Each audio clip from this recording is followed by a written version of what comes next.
Welcome to the Frontline Leadership Podcast, where we explore actionable insights and real-world strategies to help leaders at every level elevate their impact. Let's dive in and take your leadership journey to the next level. This podcast is pre-recorded and generated for auditory learners, similar to text-to-speech software. The content is intended to provide valuable insights and is not live or interactive. The views and opinions expressed are those of the author and do not necessarily reflect the official position of any organization or entity. Welcome, everyone. We are really glad you're here for this new deep dive. Yeah, thanks for joining us today. So right now, in almost every workplace around the globe, there is this massive silent crisis happening. It's everywhere, yeah. It is. And it's basically this. Organizations are completely mishandling how they prepare their leaders for the future.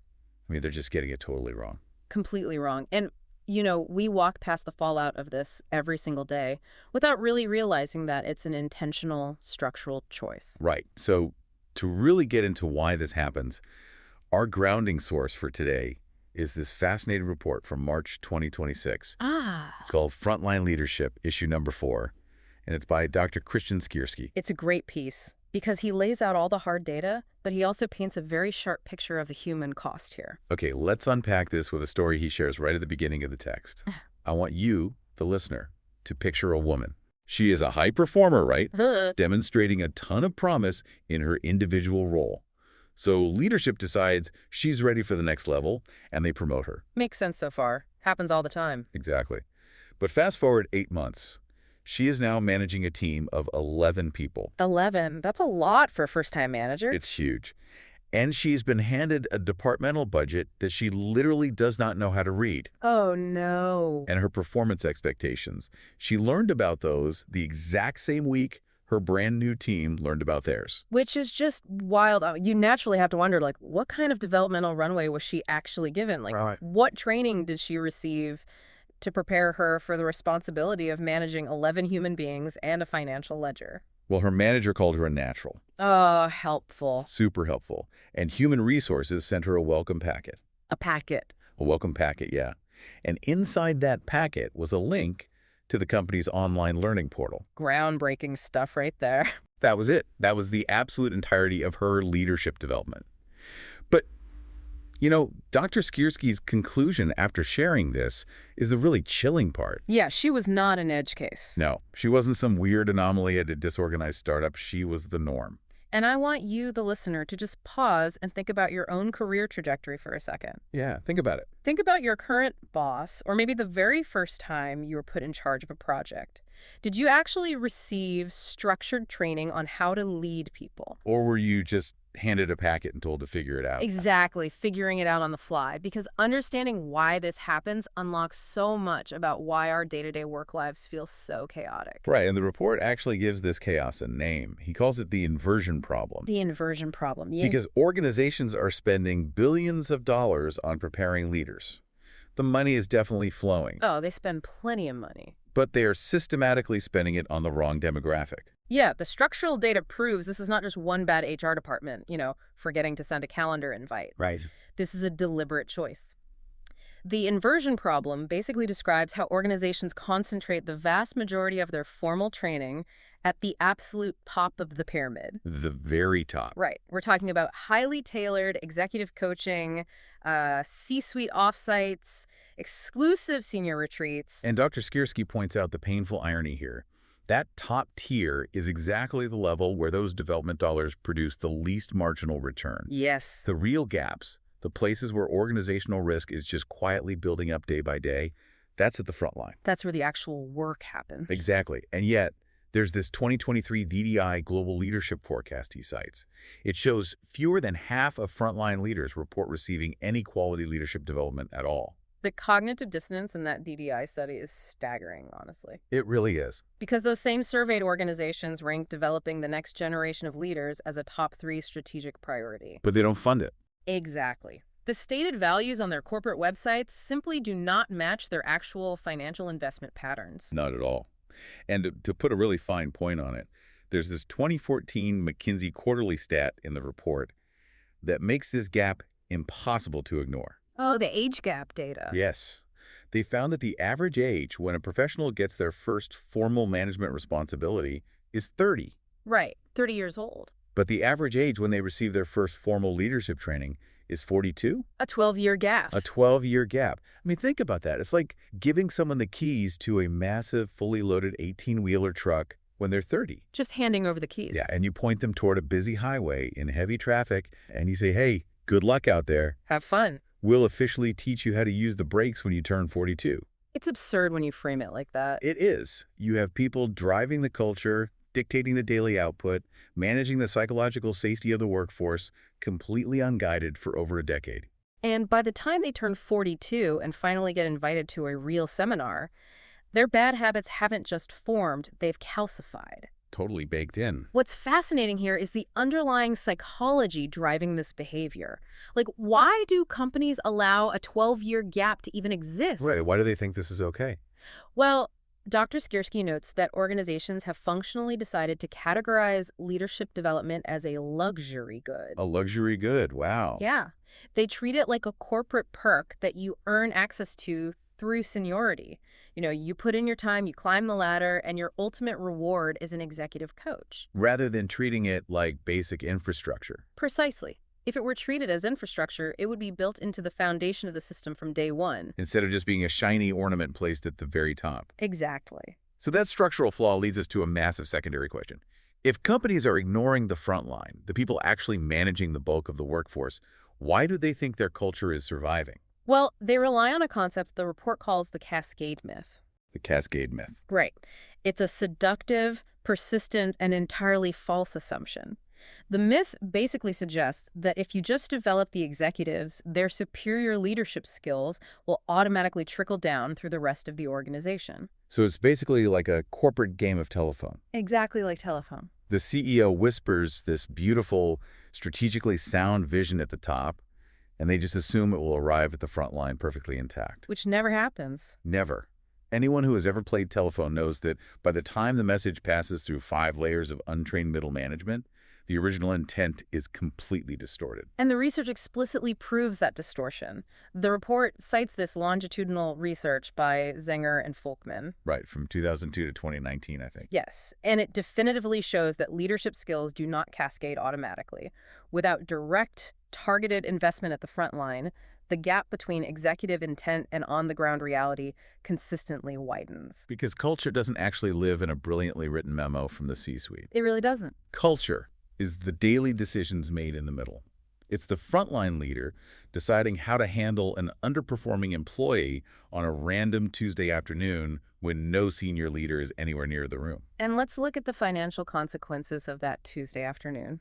Well, let me put on my CFO hat for a second and push back, though. Okay, go for it. From a pure spreadsheet perspective, isn't it just vastly easier and significantly cheaper for a company to bring 10 executives into a nice boardroom for a 2-day seminar than it is to train 1,000 frontline managers scattered across the globe? From a strictly upfront accounting perspective, yes, booking one boardroom is cheaper. Right. But ignoring the front line to save a few dollars up front is the exact mechanism that causes catastrophic financial bleeding on the back end. How so? We have to look at the Gallup data cited in Dr. Skierski's report. A direct manager accounts for at least 70% of the variance in employee engagement scores. 70%. I mean, that is an overwhelming majority of the employee experience. It's massive. It's the single most predictive variable in whether an employee is engaged, developing, and ultimately planning to stay with the company. Wow. Think about the best manager you've ever had, and then think about the worst. Well, I've had both. Right. And that single individual probably dictated your Sunday night anxiety levels, your productivity, and your loyalty way more than the CEO's vision ever did. Oh, absolutely. And when that direct manager is just improvising because they've had no training for the last decade, their employees disengage. And that manager-driven disengagement is not some soft HR metric. Gallup estimates it costs the global economy approximately $8.8 trillion annually in lost productivity. What trillion? Trillion. With a T. $8.8 trillion globally, entirely because organizations won't train the 30-year-olds how to drive the truck. Exactly. They are leaning on the cascade myth to save budget. As Dr. Skierski bluntly puts it in the report, organizations relying on this trickle-down method aren't building a leadership culture. They're just hoping one will emerge organically. Yes.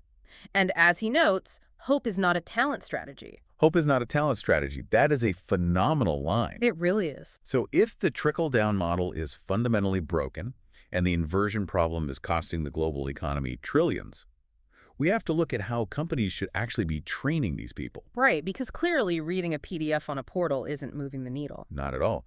So how do adult humans actually learn this stuff? Well, to solve this, we have to pivot away from comfortable corporate habits and look at the biological and psychological reality of adult learning. Okay. Adults simply do not learn complex behavioral skills by sitting in a chair and being lectured at.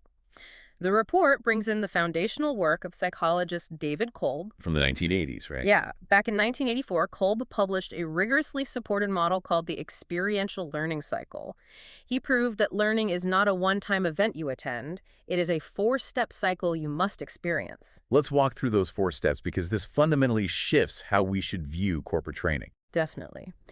Step 1 is concrete experience. To learn a leadership skill, the individual has to face a real challenge with actual consequences. So, not a theoretical case study in a boardroom. Exactly. There have to be actual stakes, real emotions, genuine accountability. Now, experience alone doesn't teach, but it is the non-negotiable starting line. So you have to actually be in the arena feeling the heat. Yes. But you can't just bounce from one fire to the next and expect to improve. You have to process it. Which brings us to step 2, reflective observation. This is the space for structured debriefs, coaching conversations, peer feedback. Making sense of it all. Right. It creates the necessary friction for the leader to look back at that concrete experience and critically analyze what just happened, what worked, what failed, why did the team react that way. And I imagine that's when you finally introduce the formal training materials, once they have a messy real-world experience to attach the theory to. Spot on. Step 3 is abstract conceptualization. This is where formal learning earns its keep. You provide the leader with frameworks, psychological models, and data to give them language for what they just survived. The formal learning acts as a lens to understand the experience. Not a substitute for having the experience in the first place. Exactly. You give them a mental model to make sense of the chaos, but they still have to prove they can use it, which leads into the final phase. Step 4 is active experimentation.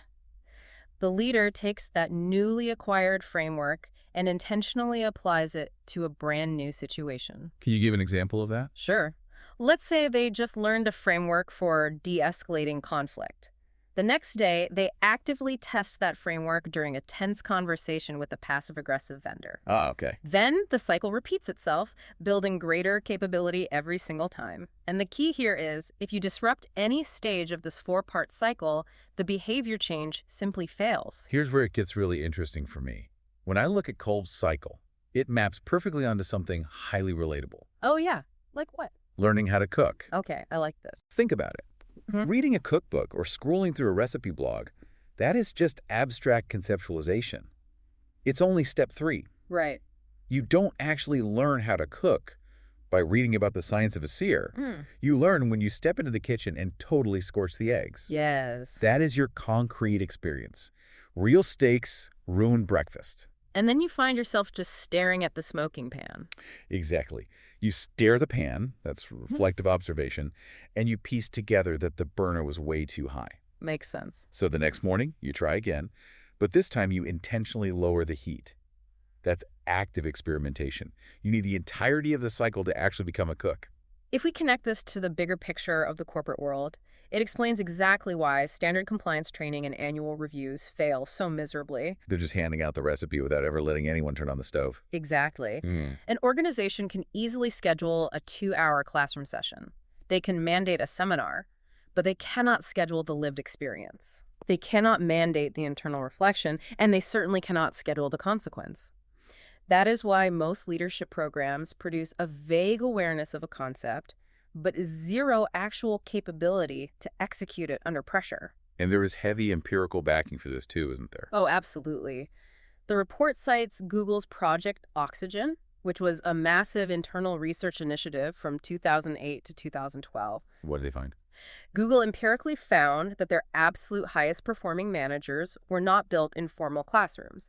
They were built through deliberate practice, sustained feedback, and facing the direct consequences of real decisions. Look, I love the cooking analogy, and Kolb's cycle makes total biological sense. Yeah. But practically speaking, this brings us to a massive structural friction point. The logistics of it all. Exactly. Taking thousands of frontline managers through a highly personalized four-step cycle of experience, reflection, conceptualization, and experimentation. That sounds incredibly time-consuming. And expensive. Right. Earlier, we established why companies defer to the boardroom. It's cheaper and easier. How is executing Kolb's cycle for the entire global frontline actually a solvable problem today? Well, this is exactly where the corporate landscape is aggressively shifting right now. For decades, companies had three very valid excuses to avoid training the frontline properly. Cost, scale, and personalization. Right. It was genuinely too difficult. But Dr. Skierski's report highlights how artificial intelligence is currently acting as a massive catalyst to obliterate all three of those barriers simultaneously. Let's break down how that actually works in practice, starting with cost. Historically, giving a frontline manager a dedicated human executive coach to guide them through Kolb's cycle was economically impossible for anyone below the VP level. Totally unscalable. But AI-enabled coaching tools change the unit economics of development entirely. Because they're software. Right. They can deliver individualized feedback and developmental nudges at a fraction of the cost of a traditional human coach. It makes quality development economically viable across the entire workforce. So that solves the financial hurdle. What about scale? Because scale used to mean that if you were a manager working the night shift in a remote warehouse, you simply couldn't access the brilliant training seminar happening at corporate headquarters on a Tuesday morning. It was a huge geographic and temporal barrier. But AI platforms work anywhere, at any time. Location and schedule are no longer an excuse. They end the access gap entirely. Completely. Which leaves the most difficult barrier, personalization. Because, let's be honest, putting 50 managers in a room and give them all the exact same lecture on active listening is useless for the 45 people who aren't currently struggling with that specific issue. It's totally generic, and this is where we have to look at how AI actually drives development. We aren't just talking about an algorithm recommending a video to watch. Right, it's more interactive. AI systems can act as active simulators. Instead of reading a case study, a manager can role-play a highly sensitive conversation with an AI avatar. Like putting a direct report on a performance improvement plan. Exactly. The system uses natural language processing to analyze the manager's tone, their specific word choice, their pacing. Oh, wow. And it provides instant, private feedback on where they sounded defensive or unclear, allowing them to adjust before they ever have that conversation with a real human being. So it is actively facilitating the reflective observation and active experimentation phases of Kolb's cycle, right in the flow of their daily work. Exactly. The report cites a 2023 MIT Sloan Management Review study that found AI actually extends the learning cycle into the spaces between formal interventions. The spaces where development used to just die. Right. It gives the leader the exact framework they need for the specific gap they are navigating at that exact moment. So what does this all mean for the future of human capital? Are we saying human mentors are obsolete and robot coaches are taking over the front line? This raises an important question, and the report is very explicit about setting boundaries here. AI will not solve the leadership development crisis on its own. Okay, that's reassuring. We have to be incredibly clear about what AI cannot replace. AI cannot replace the lived experience. Right. It cannot manufacture a real stakes leadership moment where a team's morale is genuinely on the line. It's a simulation, not reality. Exactly. It cannot simulate the authentic emotional consequences of a terrible decision, and it fundamentally cannot replace a developmental relationship built on human trust over time. So it's a tool that removes the friction, but it doesn't remove the humanity of leading people. Yes. It amplifies the Kolb cycle. It doesn't substitute for it. Precisely. You still need the human element. AI just makes it logistically possible to deliver the framework and the reflection at a global scale.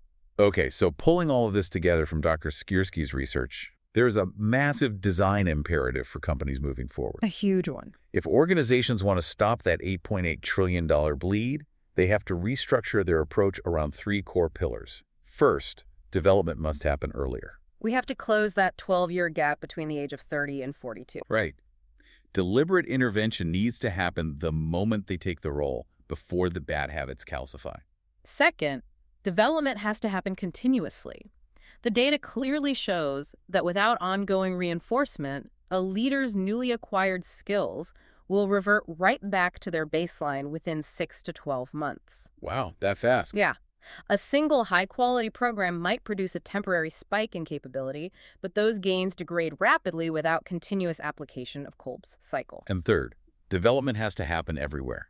An organization's ability to absorb market disruption is entirely dependent on the strength of its leadership bench at every single level. Not just the highly visible C-suite. Exactly. Which brings us all the way back to the story of the woman we discussed at the very beginning of this deep dive. Right. The one handed a team of 11 and a link to a corporate portal. Yeah. Well, the report mentions the outcome of her journey. She actually survived. She did. She did. She eventually found her footing. But she did it through grueling trial and error, recognizing patterns the hard way, and leaning heavily on the informal guidance of a few colleagues who just happened to care enough to offer a lifeline. And you know what the most tragic part of that story is? What's that?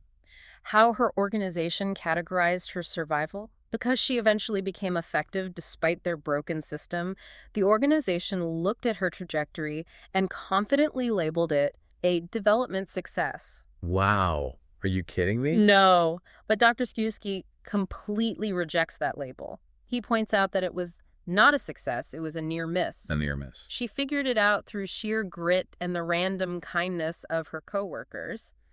But the difference between a near miss and a catastrophic loss in that scenario isn't a brilliant corporate strategy. It's just luck. It is just luck. Right. And as he concludes, luck is not a development program. Luck is not a development program. That is a heavy, necessary takeaway. Absolutely. So as we wrap up today's deep dive, we want to leave you with something to really mull over on your own. Think about the fact that the average manager leads for 12 full years without any formal training. 12 years of shaping the daily lives, the stress levels, and the career trajectories of hundreds of employees, completely unguided. It's wild. It is.